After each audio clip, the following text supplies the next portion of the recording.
খেলার মাঠ দখলের প্রতিবাদে রাস্তা অবরোধ। বীরভূমের সাঁইথিয়ার রঙ্গাইপুরে খেলার মাঠ নিয়ে ঝামেলা। প্রতিবাদে রাস্তা অবরোধে গ্রামবাসীরা।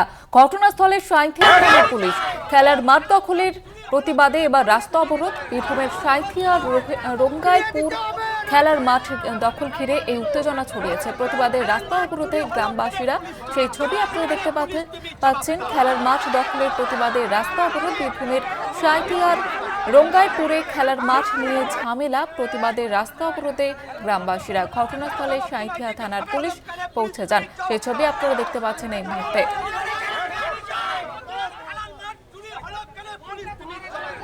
বিষয়ে আরো বিস্তারিত ভাবে জানবো। টেলিফোন লাইনে রয়েছে প্রতিনিধি চন্দন কর্মকার। চন্দন, কি অভিযোগ গ্রামবাসীদের?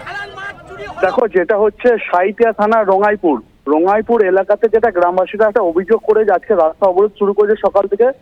সাঁইথিয়ার যে ময়ূরাক্ষী নদী আছে, ময়ূরাক্ষী নদীর ধারে একটা খাস জায়গা আছে, সেটা খেলার মাঠ। আর সেই খেলার মাটি দখল করে নিচ্ছে স্থানীয় গ্রামেরই বেশ কিছু জন।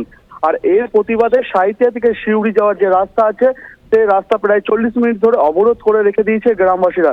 তাদের একটাই দাবি, খেলার মাঠ যে পরিস্থিতিতে ছিল সেইভাবে ফিরিয়ে দিতে হবে। ঘটনাস্থলে সাঁইথিয়া থানা পুলিশ এসে পুলিশের সাথেও কথা কাটাকাটি চলছে গ্রামবাসীদের এই মুহূর্তে। জয়িতা, ধন্যবাদ জানাবো তোমাকে চন্দন। আমাদের সঙ্গে টেলিফোন লাইনে ছিলেন প্রতিনিধি চন্দন কর্মকার।